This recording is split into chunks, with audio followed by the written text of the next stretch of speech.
This is ARTsense, a podcast focused on educating and informing listeners about the past, present, and future of art.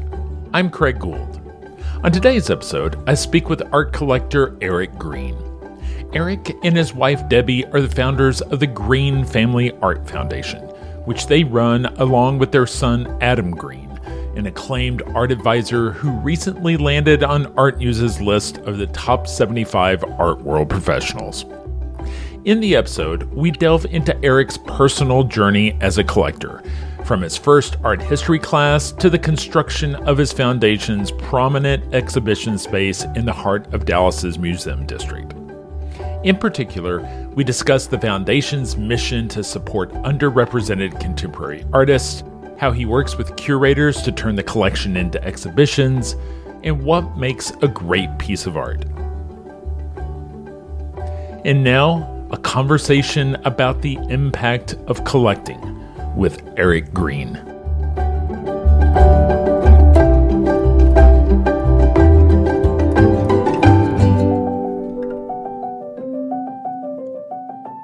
Eric Green, thank you so much for joining me this week on the ARTsense podcast.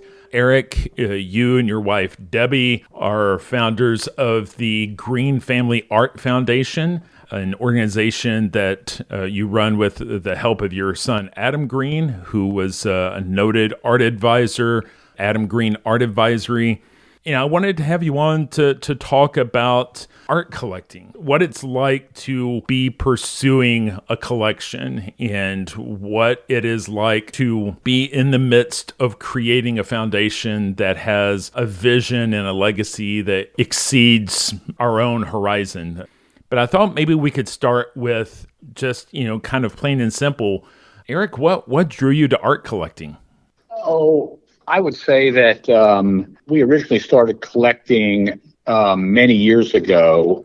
There was a professor I had at Southern Methodist University named Mary Vernon, who was an outstanding professor. She's also an artist in Dallas.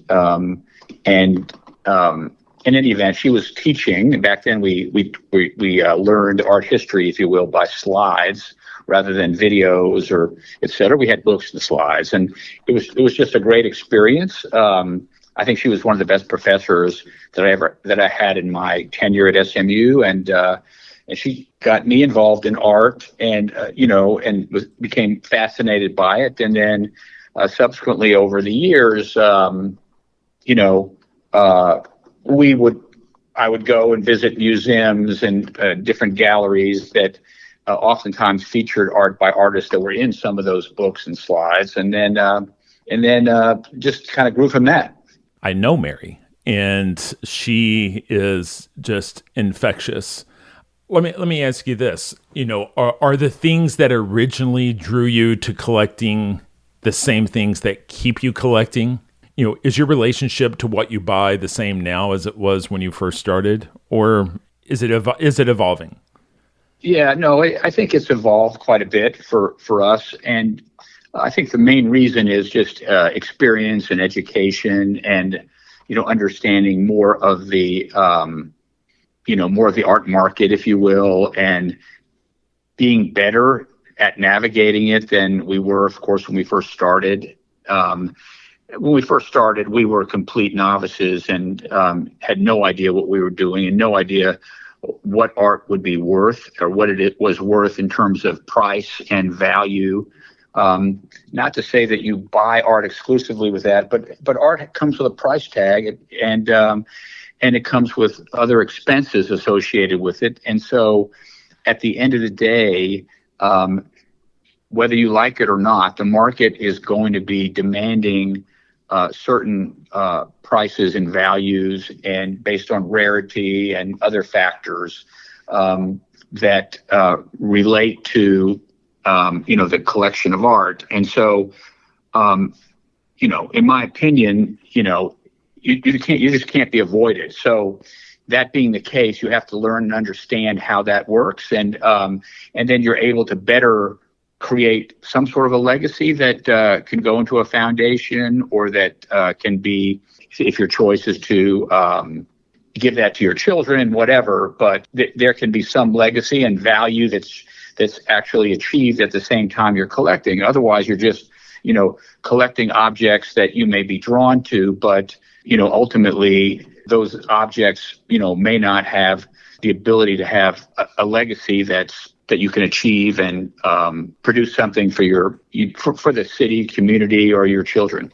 Well, what I'm hearing there is that you moved beyond art as decor to appreciating art, and the value is a necessity. I mean, it's a necessary evil that you have to address in the art world, and it doesn't. What I'm hearing is it's not that we're necessarily looking at value as a form of investment, but value in terms of where are opportunities for maybe Adam to identify a particular artist or a particular work that may be undervalued currently in the market, where your limited resources can go a little bit further because the market hasn't caught up with what you guys see as the promise for a particular artist. Am I kind of getting that right?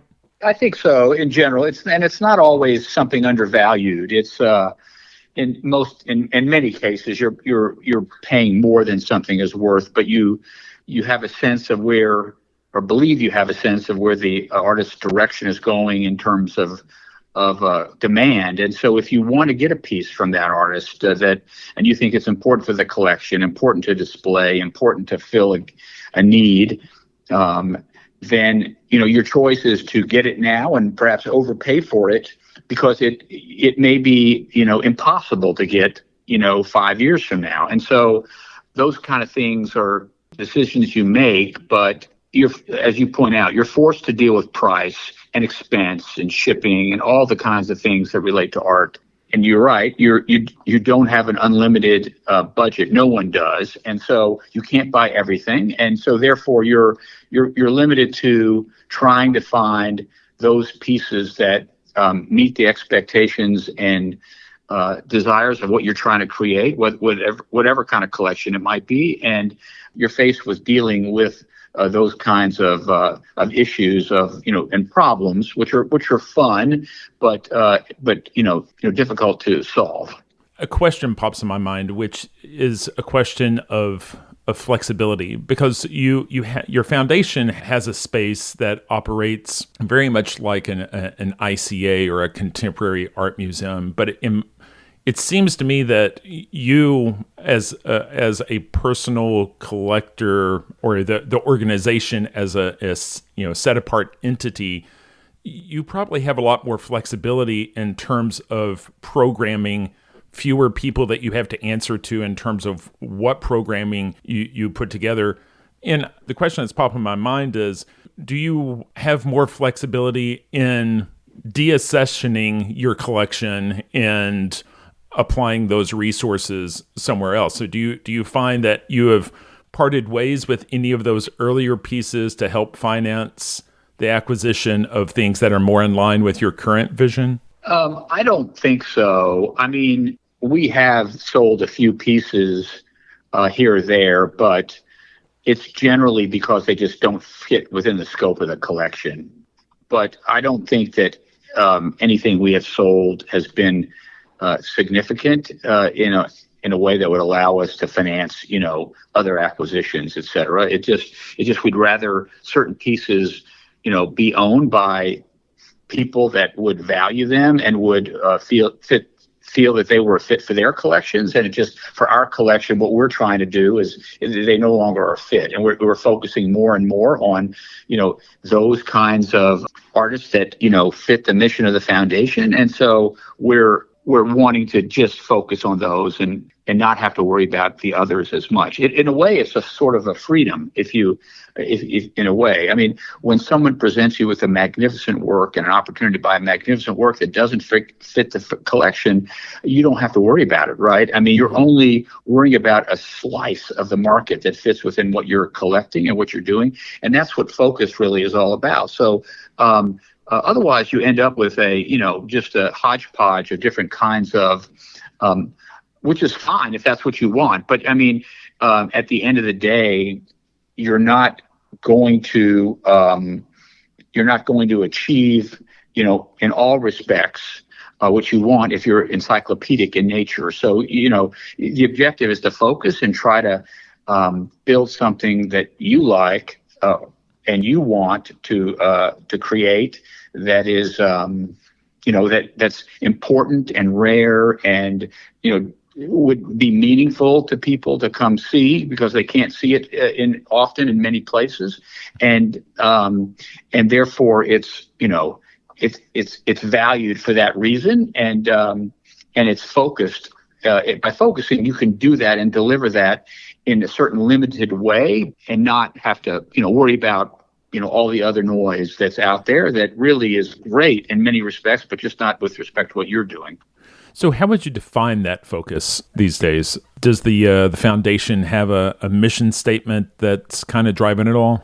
Yeah, I mean, if you look at our website, you can see our mission statement, but basically we're trying to, as best we can, in our local community,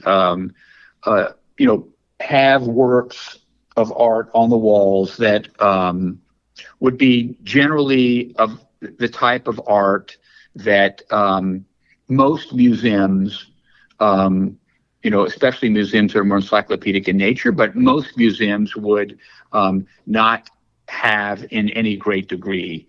So we generally have artists that we try to collect artists that are of color, LGBTQ plus artists, trans artists, female artists, that we want to collect, and we're starting to branch out into other more unusual geographies where people were born, et cetera, that may not be available to be viewed by other people who might live in this state or this general area. So it's more focused on those type of artists, and we can present a program and a display works in a show that are unusual that you might not be able to see in other museums in the region. Maybe this current show is a great case study for us to talk about in terms of how you are able to work with a curator to create a show from your collection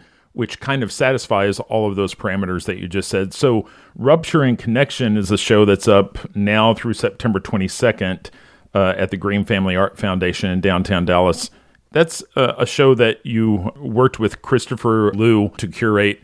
Can you talk a little bit about how that show came together and some of the highlights of what is brought together and woven into a body, in this exhibition? That show, we're very proud of that show, by the way, and Chris has done an excellent job on it.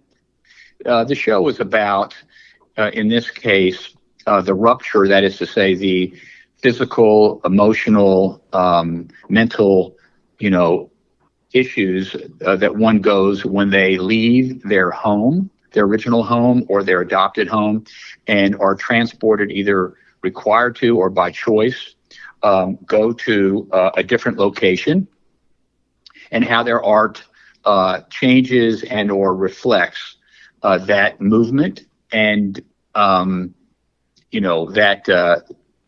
the old and the new, if you will, in that dichotomy. Three pieces of works in that show by David Dow, who's a New York City artist, are exceptional, and they reflect that. One is a timeline, one of his timeline works, which basically was done in, I believe, 2016, and reflects back upon when he was living in China.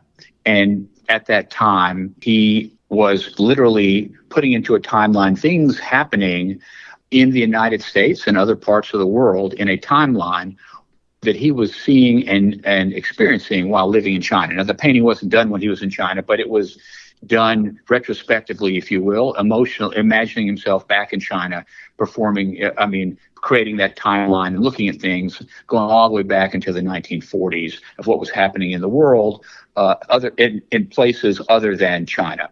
There was a second painting that David did where he escaped to Hong Kong. He and his family left and went to Hong Kong. And it shows the spot where they were in Hong Kong and where they lived. and then shows this big arrow pointing toward the United States. And so it was, they went from China to Hong Kong, and then in Hong Kong, he paints this, again, it's a later painting, but he paints a painting of his spot in Hong Kong where he was. And then we have a painting, a newer painting that Adam found through, in Asia, through contacts that he had, and that was a David Dow piece that he did with rollers, and a very beautiful abstract piece of when he arrived into the United States. And so you see this, if you will, the rupture and the connection to abstract artists and everything that he was doing when he arrived, and so it's the movement of David. These paintings describe the movements of David, what he was going through in a very vivid way, and what the result was when he arrived. So it's a great starting point for that show. But the names in the show are fantastic, and the work is great. I mean, there's El Ansui, Alma Thomas, Simone Lee, Mark Bradford, Lana Savdi, Chris O'Feely. It's a great exhibition. Highly encourage anybody that's in the area to go see it. But I think it's very the topic is very contemporary to a lot of conversations I've had over the last year with artists who their cultural experience, their family history, their own personal migration, as first generation or immigrants here in this world, and just in their art reflecting the multiplicity, the duality, the layers that are associated with meshing one's culture with a new geography and a new culture, and what do you bring with you and what do you leave behind, right? I mean, a lot of the pieces are kind of grappling with that kind of head on, right? Yes. And in one way or another, they all talk about the issues of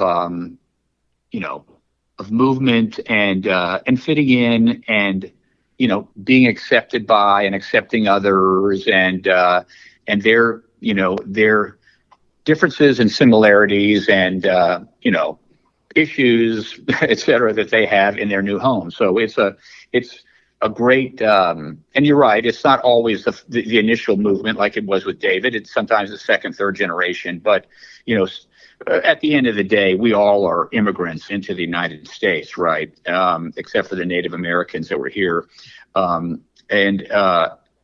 I mean, we're all more recent within a certain number of years. And there's a history in the United States of people entering into the country and dealing with all the ramifications of trying to fit in and occupy a certain space for themselves in a city or a country that is competitive. It's just very competitive. And so it's not something that's always easy to do, and there's always issues. And a lot of these works in the show deal with the issues that are inherent to that sort of movement. It's hard to talk about the Green Family Art Foundation without talking about your space. Can you talk a little bit about moving into this location in the heart of the museum district in Dallas?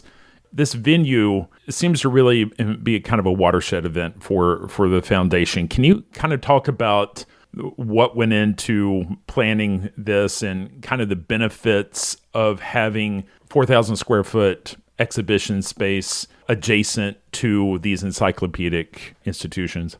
I will say that it's an honor and a privilege, frankly, to be even mentioned in the same name as the other museums in the area and the other art facilities in the area. We're nowhere in comparison to them in terms of their collections or their programming, et cetera. But I would just say that it's an opportunity for us to, do our small part. We had been, and we're very thankful for the Dallas Art Fair, but we were renting a space from them, a temporary space that they allowed us to rent on Manufacturing Street up toward the northern part of Harry Hines.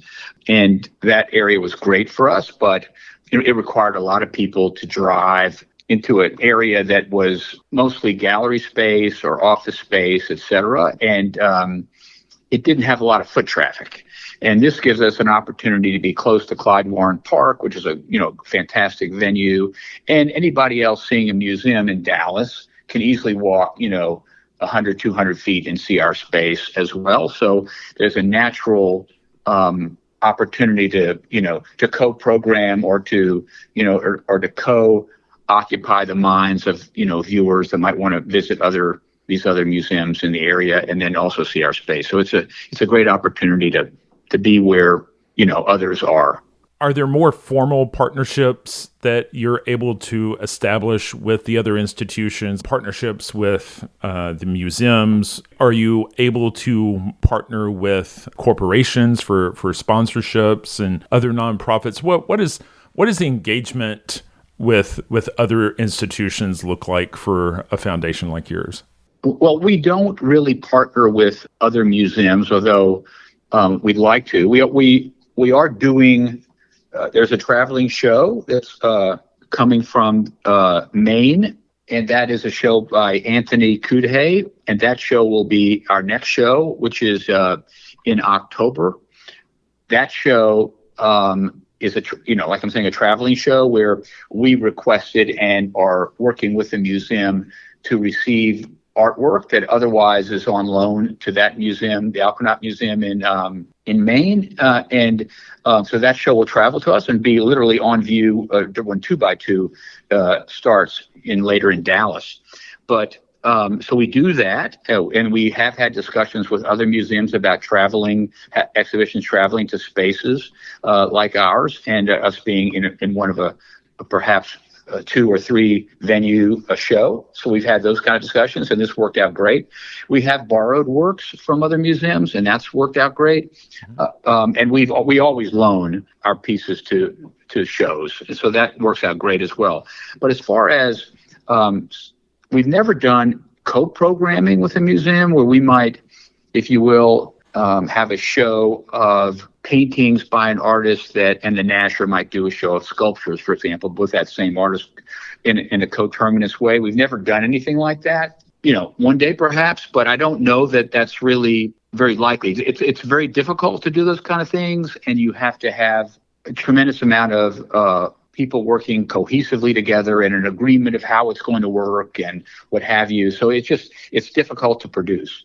As far as sponsorships go, we don't have any sponsorships. We don't have any prices to enter. It's free.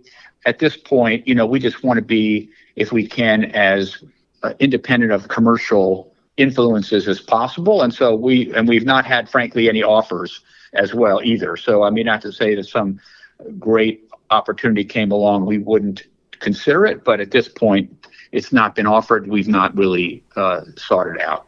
It sounds like all of that allows you to remain nimble, that you're able to respond quickly. You don't have to have a lot of meetings. You don't have to, gatekeep or turn anybody away. It sounds like your programming can kind of turn on a dime, right?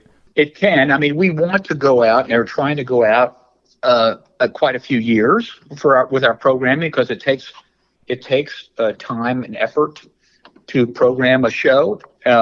And as you know, some of our shows are, more than one show at the same time. We have, 3 different spaces within our space that we could split up in different ways. But we can go quickly and make changes and act, in a certain way, grab a piece from a show or a collector on loan that might be made available only at the last minute and make room for it, things of that nature that certainly would be more difficult for a more formal institution. How do you envision the foundation and the collection evolving over the next 5 or 10 years? Is it a continuation of what you're doing now, or do you envision something larger with a larger footprint? What do you think? No, I don't really envision that. We had this opportunity to get this great space right literally, 100 feet from the Nasher Sculpture Center. And, we have 3 shows a year right now. And it's a great project space for us. And so I don't envision it getting larger. And I like to think that we will become more creative. We'll get better at what we do. We'll have shows that people will find interesting. The community will get to know us more and more. I'd love to see us do more things like with Clyde Warren Park, with some of the residences there, like the Hall residences or Museum Tower or One Arts Plaza, things of that nature, because there certainly are a lot, as well as the building we're in, the acclaimed building. So I think there are a lot of opportunities to do better programming and more innovative programming, more creative programming, and have more people come visit and more people get to know you. But I think that's really our what we're searching for now, and trying to become more widely known and more integrated, as opposed to bigger or larger. Have you ever thought about a residency? I have thought about it. Again, it's something that is, it adds complexity to what we're doing already. 3 shows a year for us is a lot, and we don't really have a space for, that we could house somebody or help with them in that kind of way, supervise or facilitate. So it's just an added, I would call it a nice to do, as opposed to an essential thing for us to do. I think, our mission really is, we want to support museums, support artists. We do it, generally with gifts to museums of artists that we love and that we want to help in some way or another promote their careers, or help communities get pieces of work by those artists so they can see them in locations all around the country. We do mostly U.S., but not exclusively U.S. museums. And so that's sort of our charitable, I'm going to call it exterior function. Or interior function, obviously, is just having the shows in Dallas at our space. Who do you consider your constituents? Is it the Dallas community? Is it the artists that you're wanting to support? Is it the institutions, or is it the citizens of the area? Do you think about programming and outreach to underserved communities? Like, who do you want to have benefiting the most? I think that all businesses have multiple interest holders that have to be satisfied in one way or another. So any business would have shareholders, debt holders, customers, employees, you name it, vendors, and it's a multi-pronged, multi-dimensional job, right? So I don't think there's one group above others, but we are beholden to museums, in that museums, we want to be in one way or another associated as a museum, and we want to understand their policies and procedures and guidelines. That's all what they have. So we look at that, and we look at other foundations as well. And then and how they're structured and what they do. And then we look at artists. We're beholden to artists because at the end of the day, an artist can decide, or will decide whether they want to be associated with you as a foundation, whether they want to display work in our space or not, like I say, America is a very competitive place, and if not you, then there's another space they may prefer, right? So you have to, they are literally a customer of yours, the artist, and so are the galleries. A gallery will sell to you, or they may sell to someone else, and that's where price comes in. And of course, price is part of that whole process. But nevertheless, we are, the galleries are our customers in that respect as well. And I think that if I had to say what is the most important customer, it would be, the community we live in, because, if they don't like our work, or they, there is an educational element to it, which they may come in and not like it. And then we try to educate them and say, here's why we're showing this, and you may not know this. And so there's a factor there. But by and large, we want the community to feel after they leave that they've either learned something, or they've liked it, or they appreciate it in such a way, and that it's and it's good for Dallas in a certain way. And if we don't have that feeling that that then we've done something wrong and that we have to reassess. But that's our objective, is to for people that have come and seen it to walk away saying that is interesting. If you look at our didactics on the wall, they're very deep, lengthy, explanatory, detailed. We have a catalog for each show. You can look at the show. We have an artist statement. We have a curatorial statement for each show. Most of that is not looked at, but the didactics are. I always love to look at people that just look at a sculpture or a painting or a video, and then look at the didactic and read it and sit there, and I watch them and then kind of they look back at the work, then back at the didactic, and they walk away going, I get this now, or I think, I understand a little bit more about this than I did before, or I may understand something of it now and didn't understand any of it before. But either way, it's, they walk away understanding a little bit more about the meaning of the work and why we think it's important to display the work. It sounds like Adam's providing you like a really formal analysis that kind of helps guide the collecting process. But I know that you travel to Venice, Basel, Antwerp, Brussels.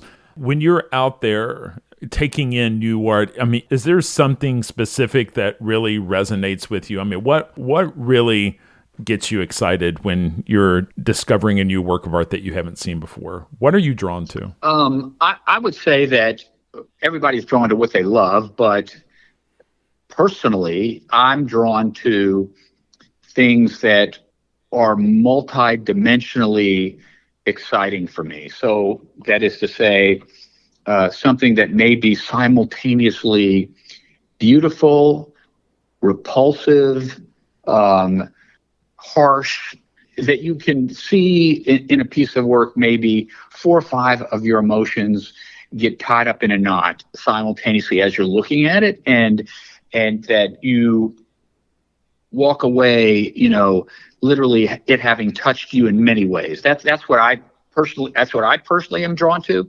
So if I look at a work, and for example, and it's pretty, and it's only pretty, then I walk away sort of like, like if you imagine a scenario where you're having a glass of wine and it might have a great initial burst of flavor, but nothing after that, right? And so it's just like missing something. And you can go see other works which are, very, very disquieting, difficult to look at. And for me, works like that can be so harsh that I, even though I appreciate them and what they're doing and trying to say, if I'm taught correctly, I'm still not drawn to them. So I like to have works that like that could be sad, humorous at the same time, that you walk away smiling and kind of shocked, at the same time. And so it's those kind of multi-dimensional works that I think are most exciting for me personally. As I hear you describe that, I am thinking of Alana Savdi and how her work is at the same time beautiful and captivating, but also leans into repulsion. Well, it leans in. For me, it's gorgeous. All right, it's different in that she uses a lot of beeswax and other items that require special handling, right? But also special display, and then and have a special look about them, which is unusual and quite fascinating. And then you're right. She deals with a lot of the fluidity of her work and the I don't know, it's what it seems to be like bending and misshapen forms, and that can be a little bit disconcerting or problematic for certain people, but to me it's like a beautiful holistic vibe you get when you look at it, because it has all these features. It's like a four-legged table that has four things being activated in your mind simultaneously, and therefore it makes it solid, right? If they had just one thing and one leg, it might tip over. But four things, it's like a solid feeling you get, and it's because literally different parts of your brain are being activated simultaneously when you see it.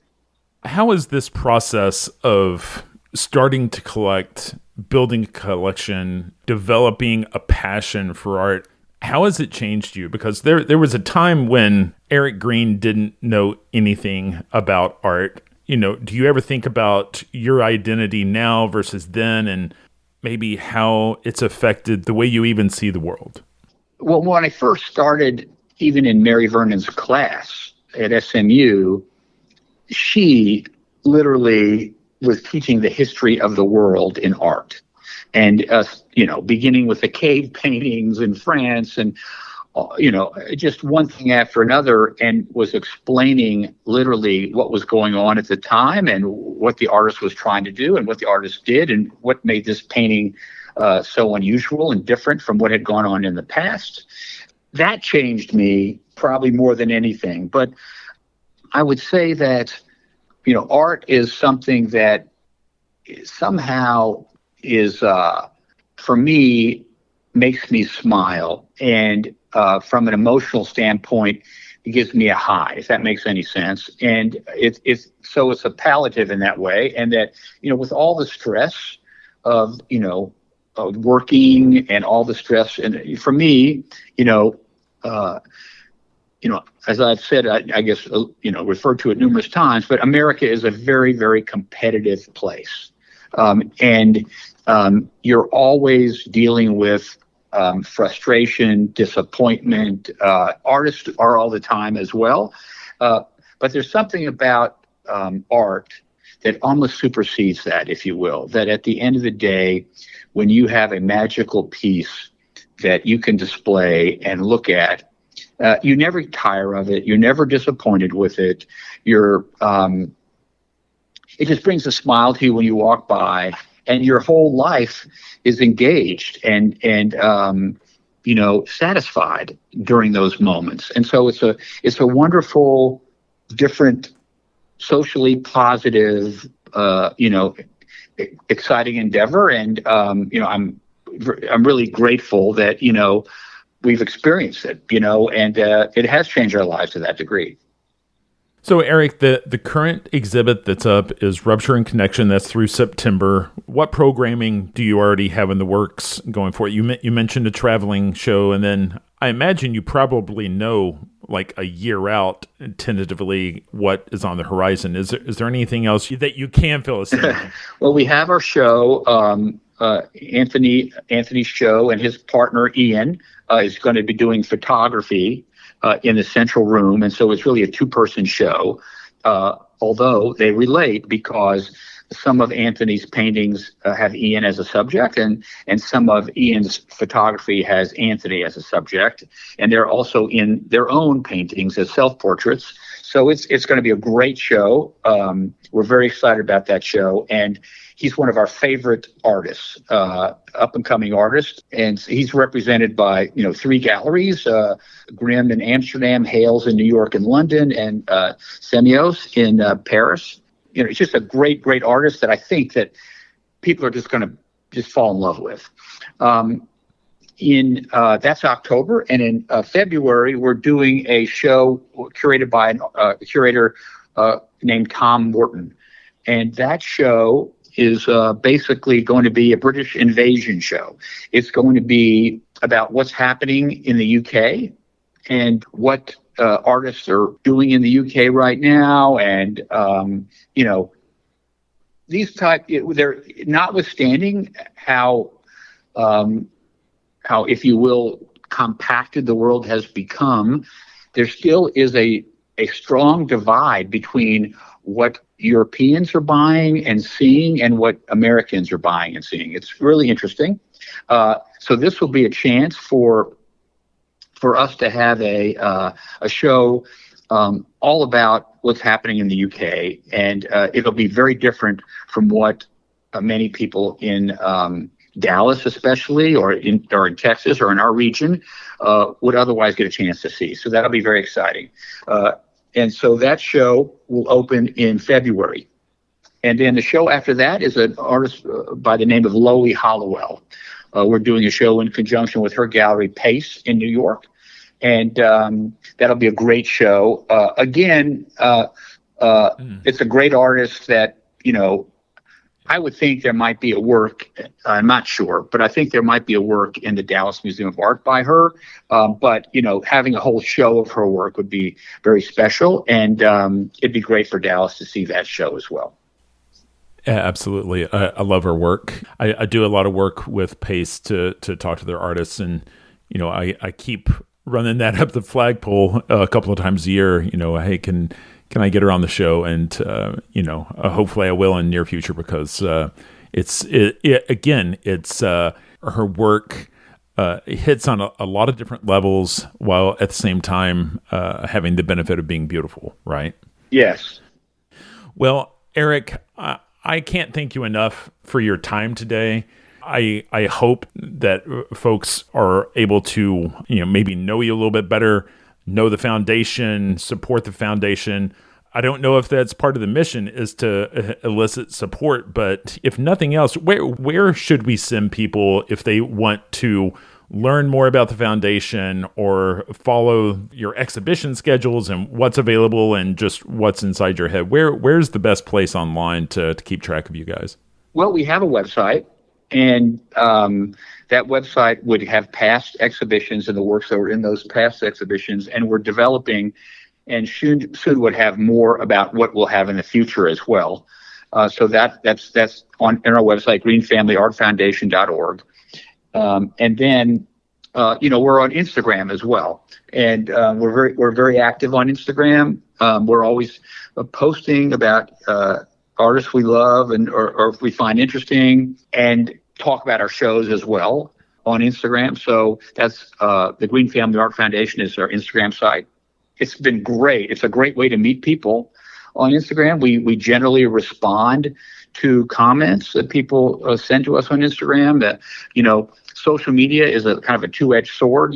People are are often affected positive by it and sometimes negative by it. So it's we try to have a very positive Instagram feed, and we don't really let it devolve into negativity in any way. So generally, people are positive and commenting. Obviously, if they don't comment, they may not like what they see or whatever. But generally, it's a very positive experience. So we would encourage you to get on our Instagram site, follow us, and comment on things that about anything we post.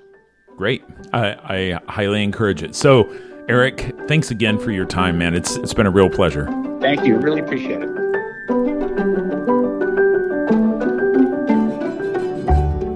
That's all the time we have for this week. You've been listening to Art Sense. You can find the show on Apple Podcasts, iTunes, Google Play, Stitcher Radio, Spotify, or your favorite podcast app.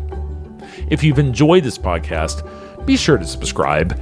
And while you're there, please rate the show and leave a quick review. Your feedback is the key to other folks finding us. And if you'd like to see images related to the conversation, read the transcript, and find other bonus features, you can go to canvia.art and click on the podcast tab.